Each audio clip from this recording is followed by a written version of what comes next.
안녕하세요. 자, 이번 시간에는 식민지 지배와 민족운동의 전개, 그 네 번째입니다. 사회 문화의 변화와 사회운동. 근데 이번 시간에는 우리 선생님이 한번 무리하게 한번 잡아봤어요. 1, 2, 3. 주제가 세 개인데요.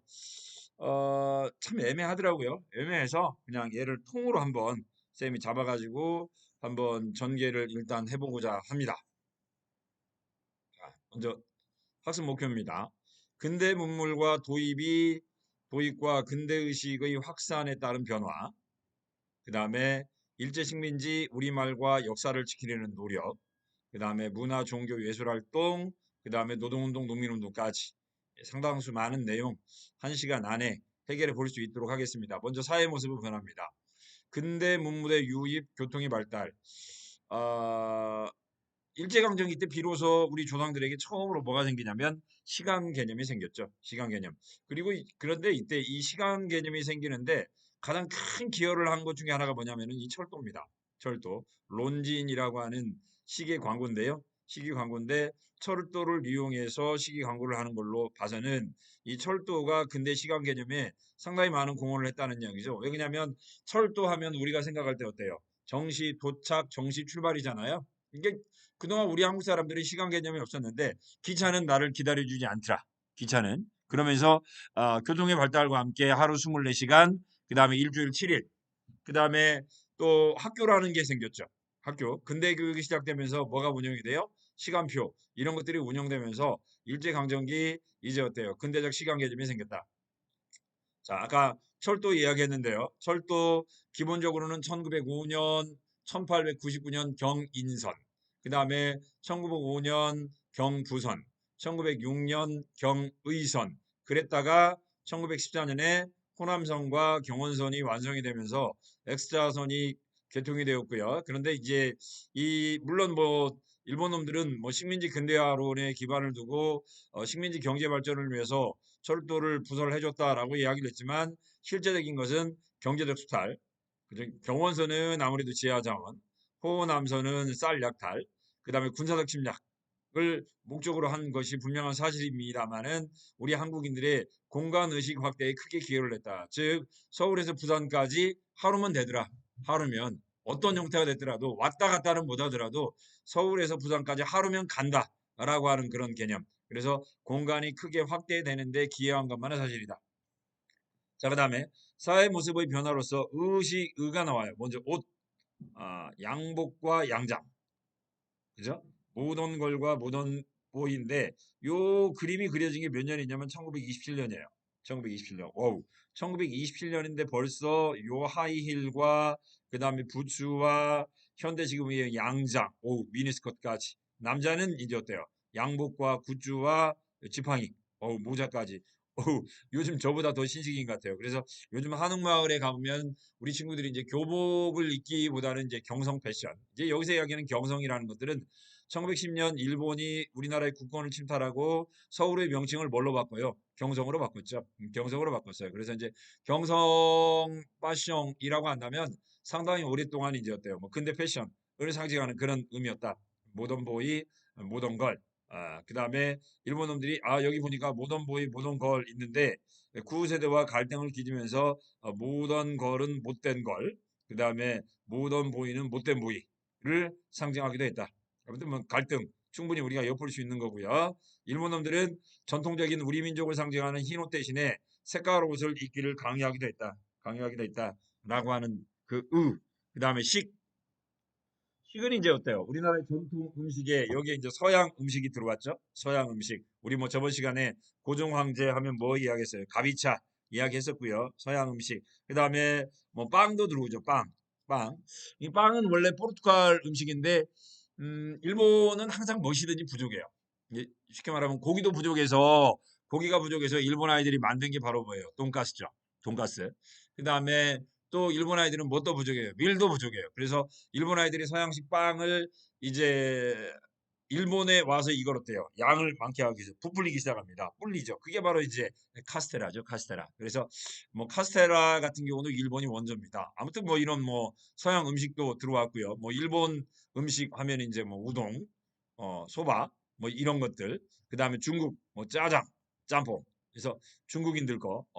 제가 아마 옛날에도 한번 이야기를 했지만 우리나라에서 가장 오래된 짱깨집 공화충이죠. 인천에.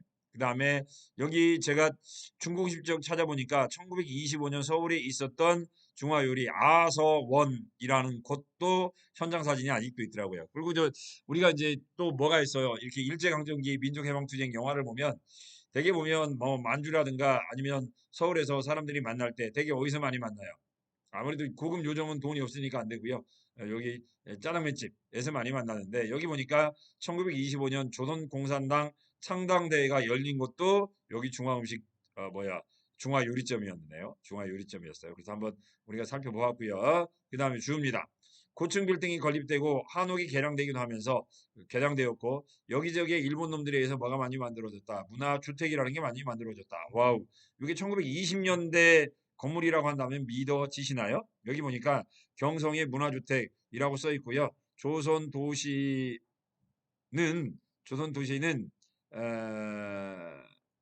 저기 조선 도시가 이제 바야흐로 내지와 일본화가 되면서 종래의 조선 도시의 모습이 점차 영향이 사라지고 이제 어때요? 내지 그다음에 구주 이게 유럽인들의 대부분이 점하게 되었다라고 이야기를 하고 있어요. 그래서 유럽 문화가 들어왔고 그다음에 일본식 주택이 만들어지는 과정을 쭉 설명을 하고 있어요. 경성 지역의 문화주택입니다. 요즘 또 그 막 유행하는 스타일이죠. 유럽식으로 요즘 전원주택 유행하는데 요 전원주택의 뿌리가 바로 이제 어때요? 1920년대인 것 같아요. 1920년대 여기 보니까 내지인은 구주 그다음에 사국인 구주 사국인의 대부분을 점하고 있다라고 이야기를 하고 있는데 음, 아무튼 이런 문화주택을 만든 사람들이 이제 어때요? 규슈 시코쿠 규슈하고 시코쿠 사람들이 우리나라로 많이 왔었나 봐요. 일본 놈들 가운데 규슈와 시코쿠 그 내용이네요. 그 내용이요. 자, 문화주택. 그렇지만 우리 한국인들은 대부분 초가집이나 구식 기와집에 그대로 거주했다. 자, 근대 도시의 발달, 개항전과 철도역. 여기서 이야기하는 철도역 하면 이제 우리 전라북도로 따지면 대표적인 거 어디라고 그랬어요? 뭐 익산역이라고 이야기를 했죠. 좀 더 나가면 이제 어디예요? 뭐 대전 같은 경우. 이때 이제 뭐 호남선, 전라선 철도를 부설하면서 만들어진 도시라고 보시면 되겠고요. 1930년대 공업시설이 많이 만들어진 북부지방을 중심으로도 역시 대도시가 팽창되었다. 이런 도시에는 뭐가 놓여졌다? 산장로가 아니라 신장로죠. 신장로가 놓여지면서 새로운 시가지가 형성이 되었다. 이 전주 모습 한번 제가 담아봤어요. 전주 모습이요. 얘는 신장로가 만들어지기 이전에 1907년 이전입니다. 전군도로 공사 직전. 그러니까 아까 신장로라고 그랬는데 1907년에 만들어졌던 전군도로가 우리나라 최초의 신장로죠. 이 일본 놈들이 우리 전주와 군산 사이에 최초의 신장로를 만들어진 이유는 뭐예요? 그렇죠. 뭘 약탈하기 위해서? 쌀을 약탈하기 위해서입니다. 자, 이게 이제 기린봉이고요. 이게 이제 서문이라고 돼 있어요. 서문이고요. 여기가 객사고요. 여기가 도청자리입니다. 옛날 도청. 그 다음에 아직까지는 성벽이 남아있어요. 1907년이니까. 남아있는 전주시의 모습이고, 요게 이제 서쪽 지방인데요. 요 서쪽이에요. 서문이 있으니까. 이 서문이 있는 서쪽은 중국인들과 일본인들이 거주하는 거리예요. 그 다음에 동문 있죠. 동문. 이곳은 한국인들이 거주하는 곳이 되었고, 요 동문이 오늘날 뭐에 해당돼요? 그래서 한옥마을에 해당되는 거죠. 요 서문에는 뭐 일본인들 집들은 거의 사라졌고요. 요즘은 이제 차이나타운으로 조금 명맥을 유지하고 있죠. 차이나타운입니다. 자, 이렇게 됐고요. 전주는 다가동과 풍남동으로 서로 거주지가 갈라졌다라고 이야기를 하고 있고요. 그 다음에 뭐 생활이 어려워진 농민. 왜 농민들이 생활이 어려워져요? 1910년대 토지 조사 사업과 그 다음에 1920년대 어때요? 산미 증식 교육으로 생활이 어려워진 농민들이 도시로 이주하면서 빈민촌을 형성하기 시작했다. 토막집이죠. 토막집. 이에 비해서 이제 시내 한가운데는 어때요? 이처럼 뭐요 고층 건물들이 뭐 이렇게 하루가 다르게 늘어날 정도로 이제 빛과 그림자.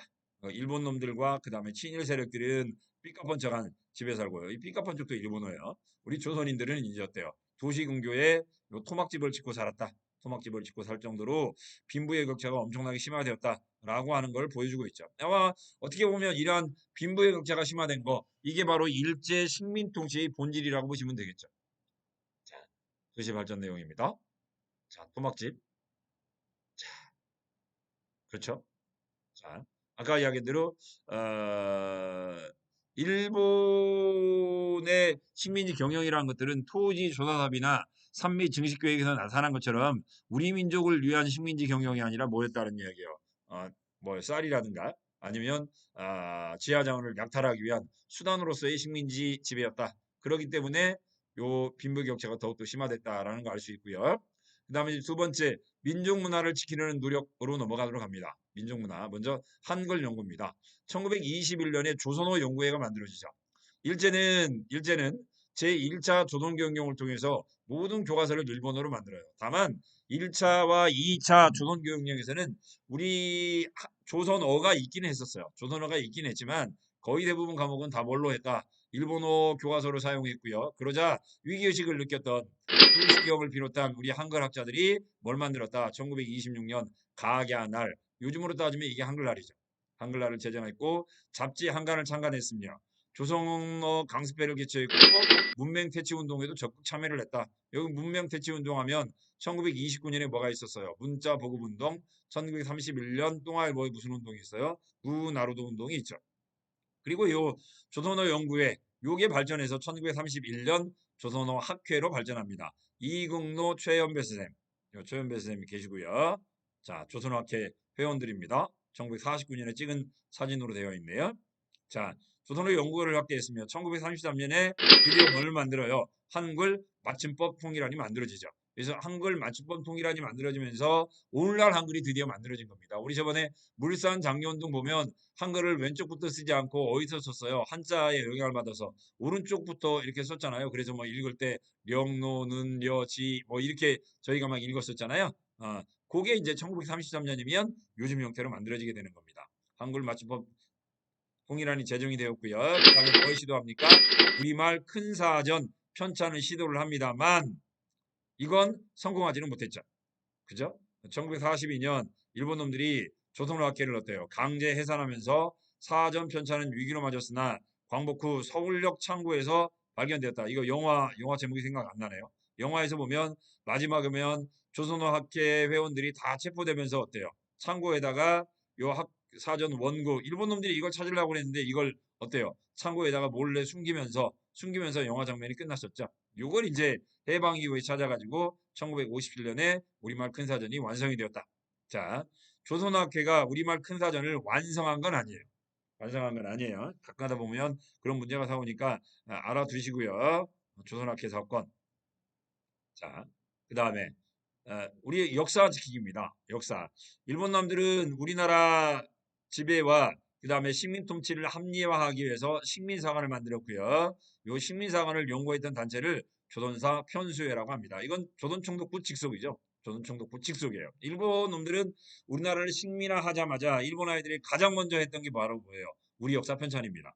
우리 역사 편찬. 그래서 왜곡된 역사로서의 조선사가 이때 만들어지죠. 자, 세 가지 관점으로 만들어집니다. 우리나라 역사는 뭐가 없다? 주체성과 독자성이 없다. 타의성론입니다. 그러니까 우리나라는 시작할 때는 어느 나라? 청나라의 영향을 받았다. 청나라. 그러니까 우리나라 최초의 국가인 고조선부터 누구한테 망했다?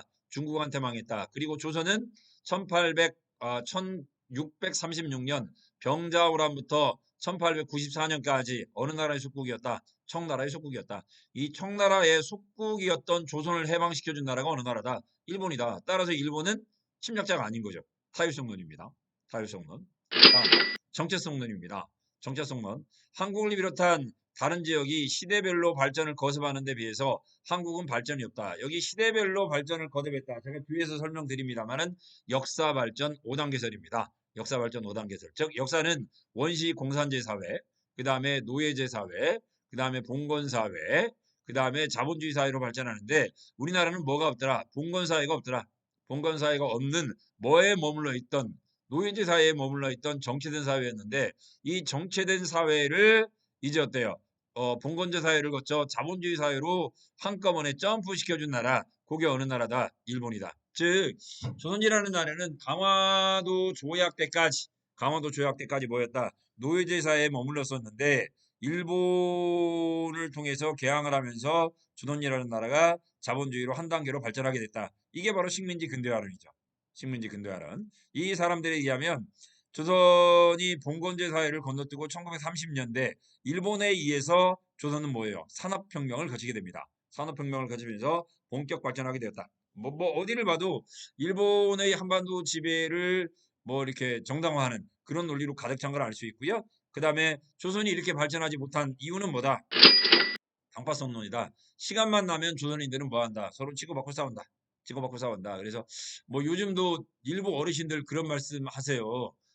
우리 조선인들은 뭐 해야 된다? 조선인들은 뭐 해야 된다? 맞아야 된다. 맞아야 된다. 그러면서 기성세대의 폭력을 정당화하는 그런 논리를 전개하는데요. 이런 폭력을 정당화하는 논리는 어디서 나왔냐면 1910년대 일본 놈들 조선 태영령에서부터 나온 거죠. 조선 태영령. 조선인들은 뭐 해야 된다? 3일에 한 번씩 패야 된다. 그쵸? 뭐 심한 경우에는 조선 놈들과 여자는 3일에 한 번씩 패야 된다. 그래서 그들의 가부장적 지배 논리를 정당화하는 그런 수단까지도 만들었었는데요. 바로 이제 이런 논리가 바로 다 일본 놈들의 당파성 논에서부터 나왔다라고 보시면 돼요. 그래서 따라서 조선인은 맞아야 말을 듣는다라고 이야기하는 논리는 철저한 아직까지 식민지 잔재 논리라고 보시면 돼요. 그리고 그런 말을 하시는 분들 보면 그런 사람들은 점점점 뭐 일본 놈 앞집이다 라고 표현을 하셔도 돼요. 아무튼 이러한 식민사관을 극복하기 위한 노력이 전개됐다. 노력 전개됩니다. 민족주의 사학입니다. 한국사의 발전 주체가 우리 민족임을 강조한 사람 박은식 선생 한국통사 1915년에 써였고요. 1863년에서 1900 이게 1863년이면 어때요? 그렇죠. 대원군 집권이죠. 고종직이죠. 고종이 지구했던 1911년까지 우리나라의 아픈 역사입니다. 이때가 우리나라의 근대화 시기죠. 이때 우리가 제대로 근대화를 했고 제대로 된 개화 정책을 추진했다라고 한다면 우리 민족의 일본의 식민지가 되지 않았을 거다. 겁나게 아픈 역사죠. 한국 통사입니다. 그 다음에 또 박은식 선생님은 1925년인데 21년입니다. 21년 바꿀게요. 21년 한국 독립운동 지혈사를 쓰십니다. 우리나라의 독립의 피해 역사죠. 1884년 뭐부터 쓴 거예요? 갑신정변부터 1919년 3.1 민족해방투쟁까지 씁니다. 자, 아픈 역사의 이야기죠.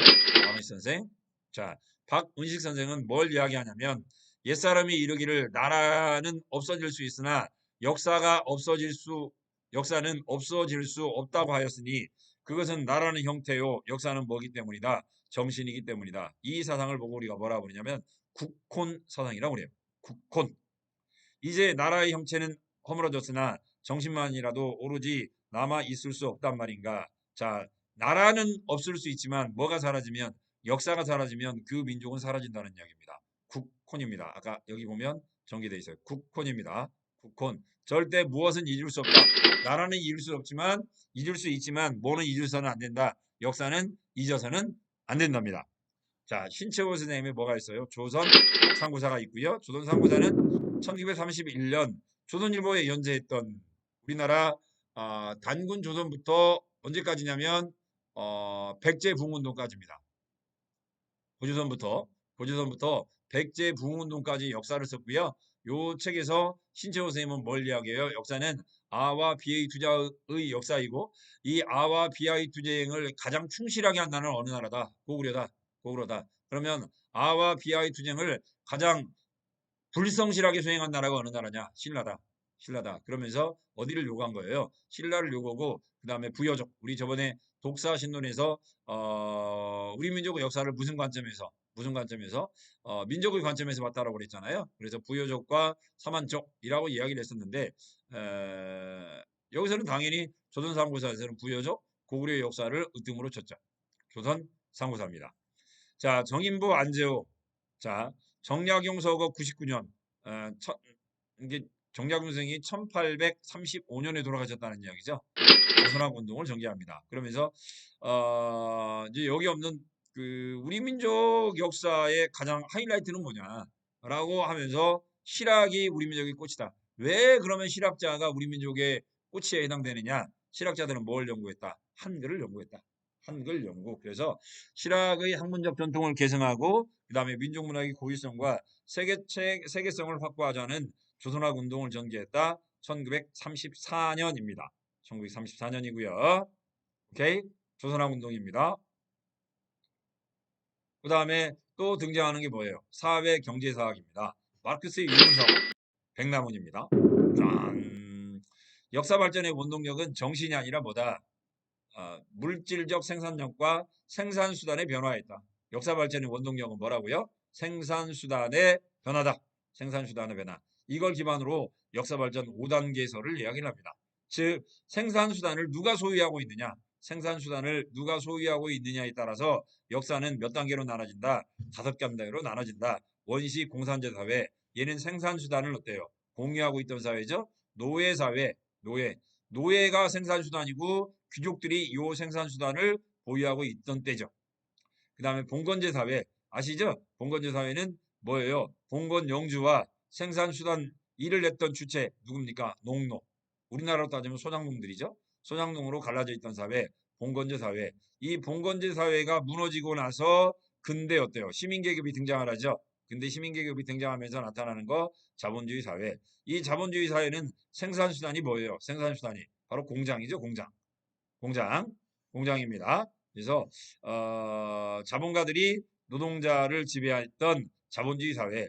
그리고 이제 나중에는 이제 누가 승리를 거두어요? 공장에서 실제 일을 하는 누가 승리를 거둡니까? 노동자들이 승리를 거두고 자본가들을 몰아내는, 그러면서 생산수단을 다시 모두 다 공유하는 무슨 사회? 공산주의 사회. 역사 발전 몇 단계로 발전한다? 역사는 요 5단계로 모든 민족은 똑같이 발전한다. 역사 발전 5단계. 아까 일본 놈들이 우리나라 역사가 정체되었다라고 이야기했던 건 우리나라 역사에는 뭐가 없더라? 봉건주의가 없더라. 일본은 아시다시피 뭐가 있어요? 막부, 봉건사회가 있죠? 그래서 아시아에서 유일하게 제대로 발전을 한 나라는 어느 나라밖에 없다. 일본밖에 없다라고 주장하라는 거죠. 일본만이 역사가 제대로 발전한 나라고요. 우리나라라든가 아니면 중국은 봉건제 사회가 없다. 봉건제 사회가 없다. 그래서 아시아에서 근대화를 제대로 이끌어갈 수 있는 나라는 어느 나라밖에 없다. 일본밖에 없다. 라고 이야기를 했던 거고, 백남훈 쌤은 뭔 소리냐. 우리나라에도 봉건사회가 있다. 조선시대 지주 전호제가 있다. 그 다음에 자본주의. 조선후기에 우리나라도 스스로 우리나라에서도 보니까 자본주의 맹화가 발생했었다. 뭐 대표적인 게 이제 뭐예요? 조선 후기에 뭡니까? 뭐 문해기, 뭐 선대제수공업, 그 다음에 우리 허생전에 나와 있는 뭡니까? 매점 아줌마, 그죠? 도구와 같은 그런 뭐랄까요? 매점매석 이런 것들을 통해서 우리나라에서도 자본주의가 발전을 하고 있었는데 요 자본주의가 누구에 의해서 일본 놈들에 의해서 우리나라에 뭐랄까요? 독자적인 자본주의가 일본의 침략에 의해서 발전하지 못했을 뿐이지 우리나라도 역사 발전 5단계설을 거쳤다라고 이야기한 게 백남훈 선생님의 조선사회 경제사예요. 백남훈. 그럼으로써 이걸 통해서 백남훈은 일본이 주장하는 무엇을 극복하고자 했다? 정체성론을 극복하고자 했다. 시험 문제 굉장히 많이 나와요. 그죠? 백남훈 쌤. 우리 학교에 뭐 백모 쌤하고도 관련이 좀 계시죠? 자, 백남훈 내용 봅니다. 나중에는 월북을 하셨어요. 이분이요. 아무래도 사회주의 역사학을 주장하다 보니까 그렇게 된 거고요. 한번 내용 볼게요. 조선의 역사적 발전의 전 과정은 가령 지리적 조건, 인종학적 골상, 문화 형태의 외형적 특징은 다소 차이가 인정이 되더라도 이러한 특수성은 다른 민족 문화의 역사 발전 법칙과 구별될 독자적인 것은 아니며 세계 역사는 이게 핵심입니다. 모든 나라의 세계 역사는 세계사적 이론론적 역사 발전에 의해서 발전했다. 여기서 이야기는 세계사적 이론론적 역사 발전 법칙, 이게 바로 역사 발전 5단계설입니다. 5단계설. 다른 여러 민족과 거의 동일한 발전 과정을 거쳤다. 즉 우리 민족도 일본하고 똑같이 어떻게 발전했다. 역사 발전 5단계설에 의해서 발전했다고 함으로써 일본이 주장했던 뭘 극복했다. 정체성론을 극복하고자 했다. 자, 이게 1925년입니다. 아까 여기 저기 조선사회 경제사 이게 쓰여진 게 1925년이에요. 자, 1930년대 실증사학이 등장합니다. 이병도, 손진태. 문헌 고증을 통해 객관적인 역사만을 서술한다. 여기서 이제 문제가 되는 게 문헌 고증이죠. 즉 기록이 없으면 기록과 그 다음에 발굴을 통해서 입증되지 않은 역사는 인정하지 않으려고 그랬어요. 요 실증사학자. 그래서 객관적으로 실제 입증 가능한 것만 역사로 보자. 실증사학이다. 이제 그러다 보니 문헌과 그 다음에 이게 실제 발굴을 통해서 입증되지 않으면 역사가 아니다라고 이 사람들은 이병도 이 사람들이 주장을 하다 보니 그런데 이때 역사 발굴을 되게 누가 해요? 일본 놈들이 하죠.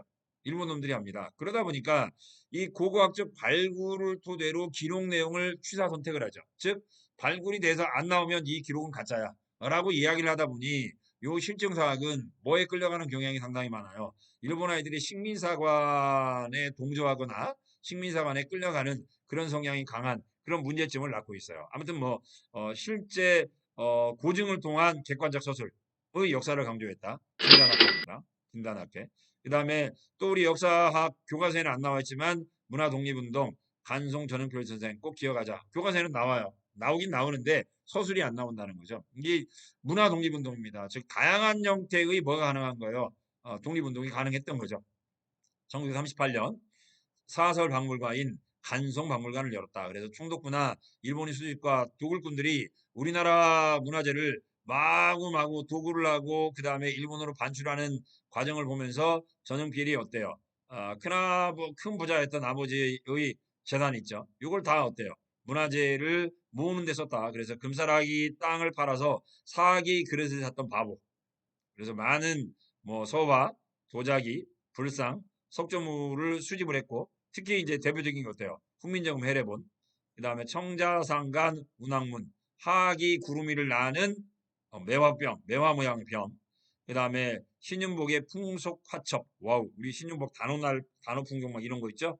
추사 김정희의 글씨 등을 돈 들이고 사들였다. 그래서 이게 국보로 지정이 됨으로써 오늘날까지 우리 문화를 지키는데 큰 공헌을 했다. 즉, 뭐 나는 뭐 직접 총칼 들고 아니면 만세하고 아니면 소작쟁이라든가 노동쟁이 에 나가지 않더라도 뭐 이런 방법으로도 이제 어때요? 민족해방투쟁을 다양한 방법으로 전개했다라고 하는 것 그 사례로 이제 어때요?